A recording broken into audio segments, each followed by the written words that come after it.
I can't see a world in which I would be bringing my wife and children back to the UK at this point. And the things that they're going to miss is, well, everything. You know, I love my country. I always have done, despite what some people in that country have done. This passage is indicative of not only this interview, but also Harry and Meghan's tactic in podcasts, interviews, and so-called documentaries, to blame other people for what they go through, using pathos, appeals to people's emotion and pity. What Harry doesn't say is that their victim tactic has allowed them to make a multi-million-dollar deal with Netflix, allowed them to make a fortune on complaining about Harry's family and the press. What Harry doesn't say is that his wife, Meghan, isn't just any wife, and certainly not as passive as Harry makes her seem. Meghan's made very damaging claims about the royal family. And also concerns and conversations about how dark his skin might be when he's born. What? She singled out specific members of the royal family. And she did what I would do if I knew that I hurt someone, right? To just take accountability for it. A few days before the wedding, she was upset about something. It made me cry.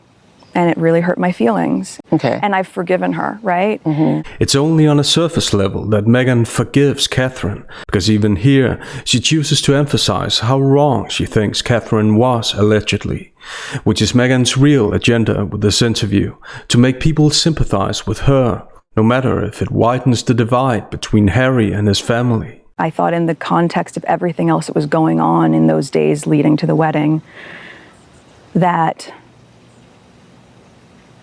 it didn't make sense to not be just doing what everyone else was doing, which was trying to be supportive, knowing what was going on with my dad and whatnot. Meghan's made complaints meant to expose the royal family, but that only exposed her sense of entitlement. I mean, I wrote letters to his family when I got there saying, I am dedicated to this. I'm here for you. Use me as you'd like. There was no guidance as well, right? Mm-hmm. You know, unlike what you see in the movies, there's no class on how to speak, how to cross your legs, how to be royal. There's none of that training. Nobody prepares you. But even down to like the national anthem. No one thought to say, oh, you're American. You're not going to know that. That's me late at night Googling, what's the national, I've got to learn this. I don't want to embarrass them. I need to learn these 30 hymns for church. Yet, despite all of this, Harry still says, despite what some people in that country have done. As if he and Meghan are passive and victims, Harry and Meghan's lack of accountability is as consistent as the laws of physics. This lack of accountability is even more obvious when we consider Harry's statements in other interviews. You write about a contentious meeting you had with him, his familiar scowl, which had always been his default in dealings with me, his alarming baldness, more advanced than my own, his famous resemblance to Mummy, which was fading with time, with age. It's pretty cutting. I don't see it as cutting at all, right from the beginning before they even had a chance to get to know her. And what was that based on, that mistrust? The fact that she was American, an actress, divorced, black, biracial, with a black mother. Those were just 4 of the typical stereotypes that becomes a feeding frenzy for the British press. But all those things within the family also were sources of mistrust. Yes. Still, Harry claims that none of what he says is intended to hurt his family, even though it's next to impossible to see how it couldn't. None of anything that I've written and anything I've included is ever intended to hurt my family. And at the same time, he was consuming a lot of the tabloid press, a lot of the stories. And he had a few issues which were based not on reality. And I was defending my wife, and he was coming for my wife. She wasn't there at the time. And he snapped, and he pushed me to the floor. He knocked you over? He knocked me over. I landed on the dog bowl. You cut your back? Yeah, I cut my back. And of course, mentioning this isn't meant to be cutting at all. I don't see it as cutting at all. Harry forgets that William, and the rest of his family for that matter, had met Meghan several times. William didn't need to rely on tabloids to learn about Meghan. It would have been easy for William to dismiss the tabloids if he had a different view of Meghan, but apparently she hadn't given him a different impression. Could this tell us something about Meghan, I wonder? I don't know. It's so puzzling. I'll let you know when I find out. And I think it's really quite sad that I won't be able to show, my children my homeland. What Harry doesn't mention is that the court case was about the level of taxpayer-funded security he's entitled to while in the UK. Aside from his own private security, he'll still get so-called bespoke security, which is a cheaper level of protection, police protection on a case-to-case basis. Many people would consider this to be a predictable consequence of Harry and Meghan's decision to step down from their senior roles, especially because they aren't the only ones without automatic police protection. Prince Andrew lost his state-funded security when he stepped down from royal duties. The Duke of York's daughters also don't receive security, as they aren't working royals. So when Harry says this, I've been treated very, very, very differently to everybody else that exists. All examples that exist, past, present, I have been singled out. 3 objections could be made. 1, that there are others who also don't receive automatic police protection. 2, that Harry hasn't so much been singled out, as he and Meghan have singled themselves out, so to speak, with damaging and often entitled claims and complaints. And 3, that the couple has made so many different complaints that it's difficult to know which one is the reason why they stepped down. I mean, was it because of the lack of protection? Our security was being pulled. Everyone in the world knew where we were. I said that we need to get out of here. Or because the royal life wasn't like in the movies? Unlike what you see in the movies, there's no class on how to speak. Or because Googling the lyrics to a song is more complicated than anyone realizes? That's me late at night Googling. Harry and Meghan provide more options to choose from than the average restaurant. For me, security was made conditional on having that official role. That role that everybody knows, that myself and my wife wished to carry on, but was stopped from being able to do that back in 2020. If for me, security is conditional on having an official role, one that both myself and my wife wished to carry on, but then was rejected, not by Rabek, was rejected by the royal household. And the result to that is you lose your security.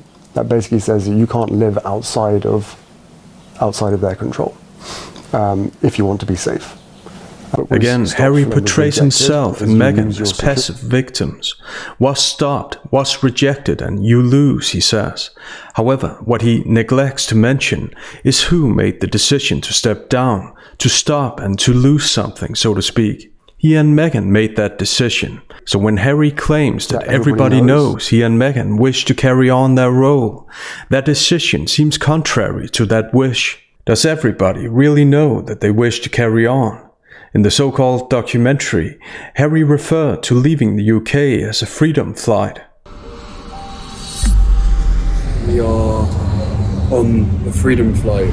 As if their privileged life in the UK was like being held captive. They just wanted to be free. They wanted to be free to love and be happy. I applauded that. Harry also neglects to mention 2 other circumstances that he most likely didn't feel as bad about living in the UK as Meghan supposedly did. You heard Meghan share with us all the moment that she came to you, had the courage enough to say out loud. I had no idea what to do. I wasn't prepared for that. I went to a very dark place as well, but I wanted to be there for her. And also, we didn't leave right in that moment, right? I went to a very dark place as well, he says, suggesting that he wasn't in a dark place before Meghan said this to him, which Oprah deceptively calls courageous, because that's what Oprah does for a living. She deceives.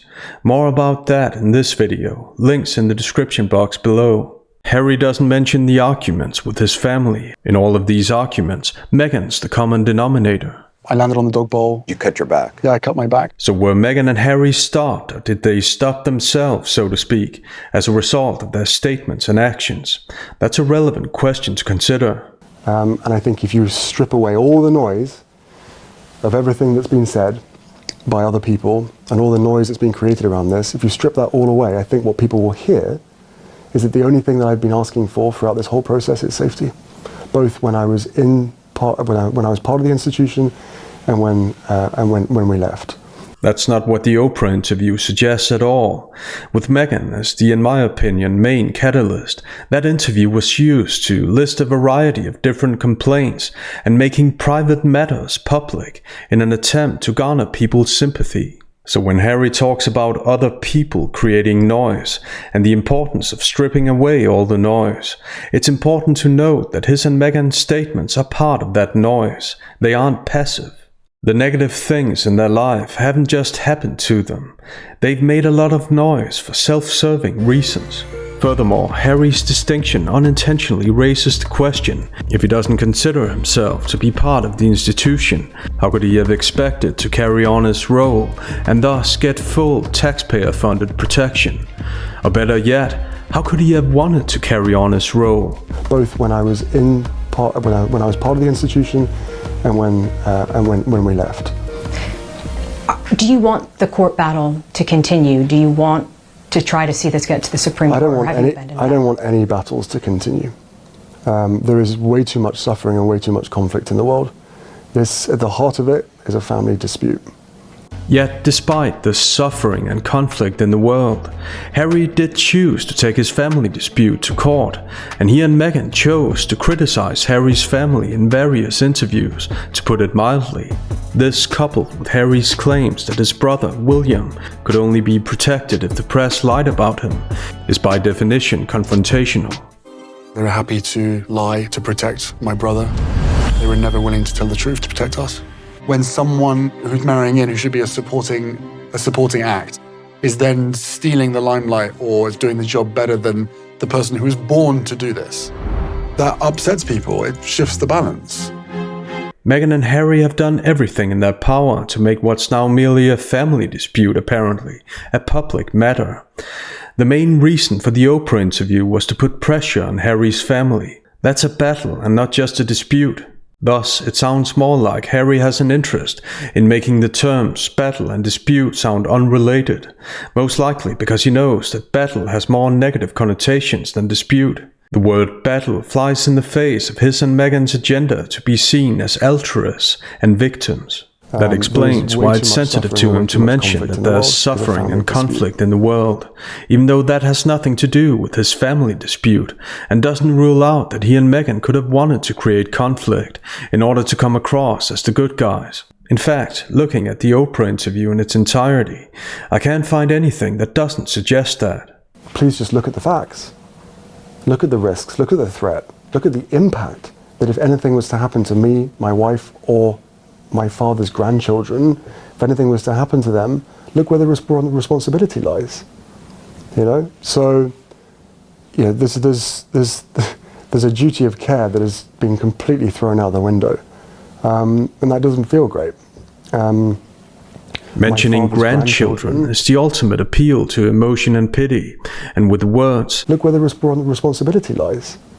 He holds his father directly responsible, especially because he uses this interview to hint at corruption, or at least heavy influence in the court process. I would ask Yvette Cooper, the Home Secretary, to look at this very, very carefully, and I would ask her to review RAVEC and its members, because if it is an expert body, then what is the royal household's role there? If it isn't to influence and decide what they want for the members of their household. I mean, I don't think he would ever want to talk about it. I think he would just push it aside, and the argument will continue to be this is a government decision. It may well be a government decision, but how did they reach that decision? You know, when the RAVEC chair, the first place that they went to was the palace to understand what it is that the royal household or what the royal family want for me. However, looking at it logically, this isn't simply a matter of emotions and pity, but responsibility as well. Harry even uses that word, but only to declare that he and Meghan aren't responsible, even though they are responsible for their disassociation from the royal family, and for what they've said about the family, knowing that the family can't defend themselves publicly. So Harry's not giving the full picture, and he has self-serving reasons for not doing so. And how does that make you feel, given you have expressed numerous times that you do not want history to repeat itself? I don't want history to repeat itself. I think there's a lot of other people out there, the majority, that also don't want history to repeat itself. Through the disclosure process, I've discovered that some people want history to repeat itself, which is pretty dark. That's quite a statement. Who do you think that is? I'm not going to share it at this point, you know? With history repeating itself, the interviewer's obviously referring to Harry's mother, Diana, a narrative that Harry's used repeatedly to defend Meghan. After an event where every single member of the family, senior members of the family had been, including the Queen, and on the front page of the Telegraph, Meghan. I went, oh my God. She was like, but it's not my fault. And I said, I know. And my mum felt the same way. Pathos-driven narratives and arguments take linguistic shortcuts, and this is an example of a disingenuous shortcut, because Harry doesn't go into specifics, the specific differences between Meghan and Diana's personalities and circumstances. Thus, the comparison is deliberately oversimplified. Here, Harry uses the same narrative when it comes to security, even though it's a different issue. Thus, the pattern in this interview, as well as in the Oprah interview, is consistent. Whenever responsibility is brought up, Harry and Meghan emphasize their victim narrative, with even more pathos. However, considering that Meghan tried to garner people's sympathy for everything, from not being taught how to speak or cross her legs, as if she'd ever want anyone to teach her that, to having to Google the national anthem and learn 30 hymns by heart, the latter being a claim that's obviously false. How can people trust their pathos appeals? In light of this, how can people be expected to trust the validity of these pathos appeals? That's a relevant question to consider. I've served my country for 35 years. I believe that I am still continuing to serve my country. Public service is my life. That is the dedication that will never change. However, this is where it could be argued that Harry is no longer serving his country, and thus that his dedication has indeed changed. That signing a multi-million-dollar deal with Netflix to make an entire docu-series criticizing his family isn't about serving his country, but about self-interest, serving himself and Meghan. That the only dedication he and Meghan have is to clear their names in one rebranding attempt after another. Thus, there isn't necessarily a correlation between self-perception or pretend self-perception and reality, because it could be argued there's a huge difference between Harry and Meghan's actions and what Harry is saying here. Words and actions don't always match. But to turn around and say, well, because you don't have an official role, your life doesn't actually matter anymore. Well, you can imagine how I feel about that, but you can also imagine, not even imagine, that is the most illogical argument in the history of arguments. Actually, the most illogical argument I've heard was when Meghan used Googling the national anthem as an example of how she was mistreated, which cast doubt on the validity of all her other claims and complaints. That's me late at night Googling. There are decisions that have been made, there are things that have happened since 2016 especially, throughout my whole life, but let's just stick since 2016, there are things that have happened that I can now forgive. I've moved past that. Harry talks about forgiving people, so once again, a protagonist-antagonist framework is implied. Alleged antagonists who hurt the protagonist, him, to the point where he's generous enough to forgive them. There's no introspection on Harry's part, no thoughts about how his and Meghan's claims have affected the other side, Harry's family. And who are the antagonists? Well, I can forgive my family's involvement, my father, my brother, and my stepmother. I can forgive the press to a large extent as well for so many things that have happened. However, things haven't just happened. With the Oprah interview, where Meghan in particular did everything in her power to make reconciliation impossible, Meghan and Harry have made things happen too. Yet Harry speaks as if only one side's to blame, which is the exact reason why reconciliation is difficult or impossible, more like it. Also, can Harry really forgive the family members he's just mentioned? Not if we listen to what he says immediately afterwards. There are so many things that have happened. What I'm struggling to forgive, and what I will probably always struggle to forgive, is that a decision that was made in 2020 that affects my every single day, and that is knowingly putting me and my family in harm's way. So despite his attempts to sound like the bigger person, if he's struggling to forgive this, he can't actually forgive them. This point's underlined in another interview. There's a lot that I can forgive, but there needs to be conversations, and then in order for reconciliation, and part of that has to be accountability. With the upspeak, the first clause foreshadows the conjunction but. There's a lot that I can forgive. The function of this conjunction is to minimize that which preceded it. Thus, what follows it is the syntactic and thus semantic focus of the sentence, in this case accountability on the royal family's part. But there needs to be conversations, and then in order for reconciliation, and part of that has to be accountability. If he really wanted conversations with his family, complaining about his family in interview after interview, and making very private matters public are two very bad ideas. He knocked you over. He knocked me over. I landed on the dog bowl. Trying to garner people's sympathy this way is the opposite of initiating a conversation with the antagonist. But I genuinely believe that if me and my family can reconcile, can put our differences behind us, but first there needs to be conversation and accountability. And if that doesn't happen, then that's very sad. But I will focus on my life, my amazing family that I'm so grateful to have, my 2 kids who are bouncing up and down me this morning. Once again, the syntactic and thus semantic focus is on accountability, not reconciliation. His first use of the conjunction but makes that clear. But first there needs to be conversation and accountability. With his second use of this conjunction, he assigns focus to his life rather than the presumed sadness he would feel if reconciliation doesn't happen. Thus, his language indicates that he knows reconciliation isn't likely to happen. Then that's very sad. But I will focus on my life. That reconciliation isn't something he genuinely believes, as he says, using overly convincing language, which often indicates that the speaker isn't convinced at all. But I genuinely believe. Just because you spoke there about forgiveness, it sounds like the last step to repairing relations with your family is the security issue, by what you said there. 100%. Whatever noise has been created, whatever stories have been written, this has always been the sticking point.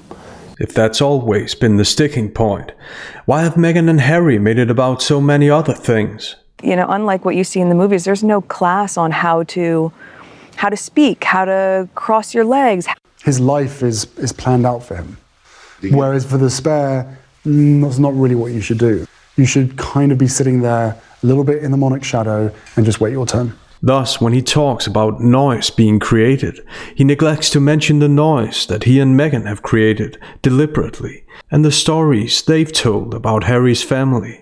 Ironically, the royal family doesn't need the press to tell stories about them, as long as Meghan and Harry are doing precisely that, and capitalizing on it at that. In lots of ways, Meghan and Harry behave like the press they complain about. There was no guidance as well, right? They were happy to lie to protect my brother. They were never willing to tell the truth to protect us. If you liked the video, click the like button and subscribe for more. See you next time. I'm not angry anymore. I am exactly where I'm supposed to be. I'm not angry anymore. Recently, you lost your grandmother. Did she ever express that she was upset at you? For what? For what? I'm not angry anymore. I am exactly where I'm supposed to be. We could do a little dollop of yogurt as our clouds. Flour sprinkles. I am exactly where I'm supposed to be.